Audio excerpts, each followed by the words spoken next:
네, 이 아름답고 여유 있는 중간 시그널이 나가는 이 방송은 국방 FM입니다. 국민과 함께, 국군과 함께를 듣고 계신 겁니다. 치열한 경쟁 사회, 이 시대를 지혜롭게 살아가는 법, 군 생활의 현명한 리더십에 대해서 알아보겠습니다. 상호 존중과 배려의 리더십, 상호 존중과 배려 운동본부 총재이신 정두근 예비역 중장을 전화로 연결하겠습니다. 정 중장님, 안녕하세요. 네, 안녕하십니까. 예. 동서고금의 훌륭한 지도자들이 지닌 리더십을 소개해주고 계신데 지난주에는 징기스칸의 리더십에 대해서 소개를 해주셨어요. 예. 오늘은 어떤 분을 소개해 주시겠습니까? 예, 이남경님. 국민에 의한, 국민을 위한 정부는 이 지상에서 결코 사라지지 않을 것이다 하는 이런 명령서를 남긴 네. 위인이 누구신지 알고 계시죠? 뭐 많이들 아시죠? 예. 아브라함 대통령, 예. 미국의. 예. 예. 그래서 오늘은 미국 국민들이 가장 존경하는 대통령으로서 예. 또 세계의 모든 나라에서 교과서에 제일 많이 등장한다는 아브라함 링컨 미국 16대 대통령의 리더십에 대해서 네. 말씀을 드리겠습니다. 그 전에는 초등학교 때부터 이 에이브람 링컨 대통령에 대해서 얘기를 많이 듣고 참 책에도 나오고 그랬었어요. 예, 그렇습니다. 예. 노예 해방과 민주주의 발전에도 기여한 분이 바로 링컨 대통령인데 링컨 대통령의 대표적인 리더십을 꼽으라면 어떤 겁니까? 예. 뭐 첫째로 저는 말씀드리고 싶은 것이 관용의 리더십이라고 말씀을 드리고 싶습니다. 예, 링컨은 이제 모든 사람들은 비난보다 칭찬을, 강요보다 설득을, 복수와 적의보다는 관용과 용서를 더 좋아한다는 그런 인간의 본성을 잘 알고 대통령을 하신 분으로 생각합니다. 네. 링컨은 대통령 취임사에서 누구에게도 악의를 품지 말고 모두에게 잡심을 베풀자고 하였습니다. 그리고 링컨은 타인에게 자신의 정오를 절대로 보인 적이 없고 또 남을 모욕하는 법이 없었고 논쟁을 할 때에도 상대방에게 항상 인간적인 예우를 해준 그런 훌륭한 인품을 가졌던 대통령으로 다들 기억하고 있습니다. 그 링컨 대통령이 그 암살 당하기 전에 네.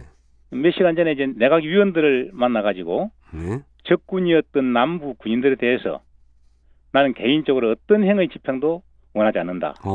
전쟁이 끝났는데 왜 더 피를 흘려야 합니까? 너무나 많은 사람들이 이미 죽었습니다. 평화와 공존을 위해서라도 살아있는 사람을 인간적으로 대우해 줍시다 하는 그런 용서를 당부를 했다고 합니다. 예. 관용의 리더십. 예. 러시아의 그 대문호이자 사상가인 톨스토이가 역사상 위대한 영웅들과 위인들이 많이 있지만 네. 진정한 거인은 링컨 한 사람밖에 없다. 왜냐하면 그는 자기를 미워하고 죽이려 했던 원수들까지도 용서하고 형제처럼 대하며 사랑의 손길을 내밀었기 때문이다. 이렇게 평가를 한 바가 있습니다. 그렇군요. 예. 관용과 함께 화해의 리더십을 느끼는 말씀 같습니다. 예, 그렇습니다. 그 링컨 대통령은 정치에서 반드시 필요한 것이 화해라고 이렇게 생각을 하고 또 이걸 적극적으로 실천하는 그런 대통령이었다고 합니다.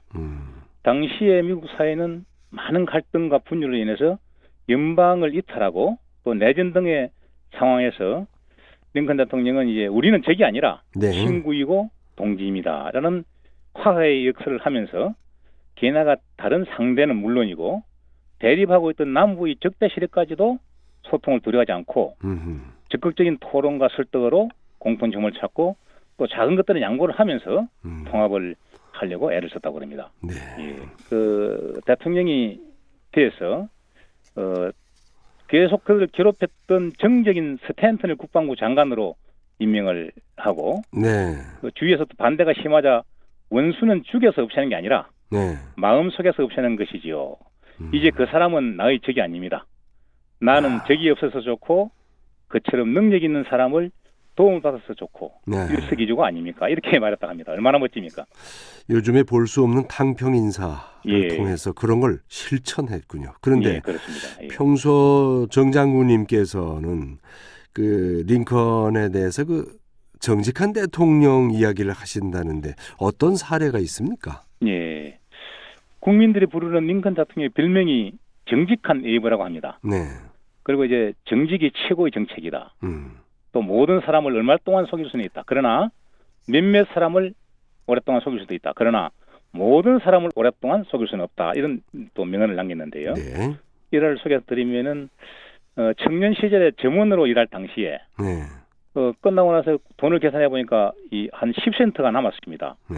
그걸 쭉 추적해 보니까 할머니가 왔을 때에 10센트를 더 받은 것을 갖다 가지고 4km 떨어진 그 할머니 댁으로 찾아가서 네. 돌려줬다는 그런 그 일화가 있고, 또 하나는 주 여회 의원을 출마했을 당시인데 선거가 끝나고 $200를 당 선거비로 받은 것을 199달러 25센트를 갖다가 당으로 돌려보냈습니다. 네. 그러니까 75센트를 쓰고 이제 돌려보냈는데요. 거기에 편지를 쓴 내용에는 선거 연설장 경비는 모두 제 돈으로 지불했고, 네. 이곳저곳 돌아다니던 말을 탔기 때문에 별 비용이 들지 않았고, 다만 동네 어른 한 분이 목말한다고 해서 음료수 대접을 했는데 이때 75센트가 75센트를 썼습니다. 하고 이렇게 나머지 돈을 다 돌려보냈다 하는 거거든요. 네네. 지금 현재 우리 정치인들도 이런 분들이 많이 있겠죠. 예. 계시겠죠. 예. 네. 네. 그래서 지금 이러한 링컨 대통령의 정직함, 또 진정성이 국민들이 믿고 존경하면서 협조를 하도록 했던 이런 것이 정말 정치인으로서 바람직한 리더십 아니었느냐 이렇게 생각을 해봅니다. 네. 예. 링컨 대통령이 가끔 자신을 최고 행정장관이다 이렇게 칭했다고 하는데 그건 어떤 의미입니까? 예, 제가 볼 때는 스스로가 아주 겸손의 의무로서 그런 호칭을 불렀다고 생각합니다.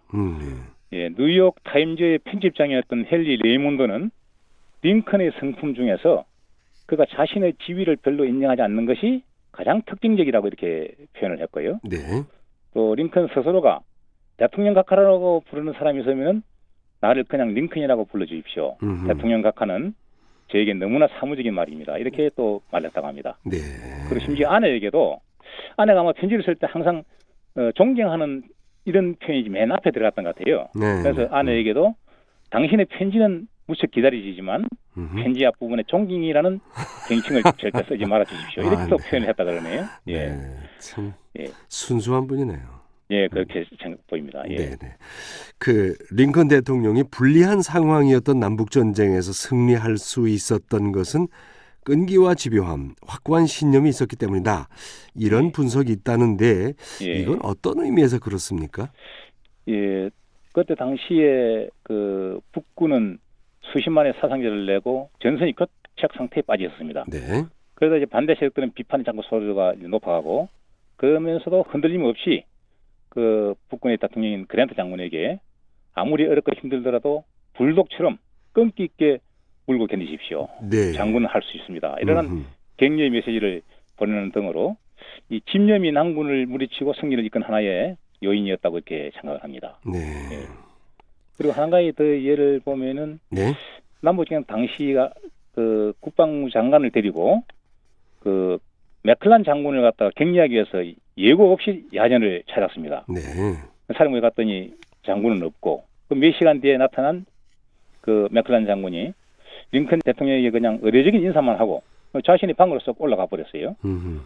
한참 후에 이제 그 부관이 내려와 가지고 장군은 지금 너무 피곤해서 잠자리에 들었습니다. 각하께 죄송하다는 말씀을 하셨습니다. 네. 이렇게 이야기를 하니까 옆에 있던 그 국방부 장관이 이런 무리한 장군은 당장 직위 해제를 시켜야 합니다. 이렇게 말을 하자 링컨 장군은 고개를 저으면서 저 사람에게 가장 필요한 것은 휴식입니다. 아무도 그가 실컷이를 예할 수는 없습니다. 저런 소신 있는 장군이 진정 이 나라를 지킬 것이다. 이렇게 표현을 했고, 그리고 몇 시간 후에 돌아갔는데 돌아가면서 저 장군 때문에 단 1시간만이라도 이 유엘 전투를 단축될 수 있다면 나는 그를 위해서 기꺼이 발꼽이도 잡아주고 거의 군화도 닦아줄 그런 용의가 있다. 이런 말을 했습니다. 얼마나 참 그래요. 대단한 그 리더십을 가진 분이라고 그렇습니다. 생각됩니다. 예. 이 그의 정직성, 저 어린 시절 학창 시절에 읽었던 링컨의 이야기 가운데 그 책을 빌려다 읽고 나서 지붕에 물이 새가지고 책이 젖었던 얘기가 있죠. 예, 그래 그 책을 주인에게 돌려주고 대신 책값으로 일을 하겠다고 그랬던가요? 그랬더니 주인이 착하다. 그래서 그 책을 그냥 줬죠 아마. 그 책을 그대로 다시 이제 그 링컨한테 줬다는 그런 얘기를 들으면서 참 감동을 했던 그런 생각이 다시 납니다. 링컨 대통령의 리더십을 정리해서 말씀하신다면 어떻습니까? 예. 정말 그 미국인들은 물론이고 세계인들의 존경을 받는 그런 링컨 대통령, 네. 배울 점이 많다고 생각이 됩니다. 전 첫째는 인간에 대한 이해를 바탕으로 관용과 화해 노력을 한 네. 존중과 배려의 리더십, 이걸 첫째는 이제 말씀을 드리고 싶습니다. 네. 예. 두 번째는 정말 겸손하면서도 정직한 삶, 네. 그리고 정책 시행에 있어서 진정성을 국민들이 믿게 한 신뢰의 리더십, 그리고 세 번째는 합리적이고 지속적인 비전을 제시하면서 또 목표 달성을 위해서 집요함으로 그 승리를 이끌어내는 그런 또 그것을 통해서 연방 체제를 공고히 한 열정의 리더십. 마지막으로 노예 제도에 대해서 찬성론자와 폐지론자, 또 보수파와 온건파 모든 사람을 다 설득과 합의를 통해서 자신의 목적을 이룬 소통과 통합의 리더십, 네. 이렇게 말씀을 드리고 싶습니다. 네. 예. 오늘 말씀 잘 들었습니다. 감사합니다. 예, 감사합니다. 상호 존중과 배려의 리더십, 상호 존중과 배려 운동본부 예비역 중장 정두근 총재님으로부터 좋은 말씀 들었습니다.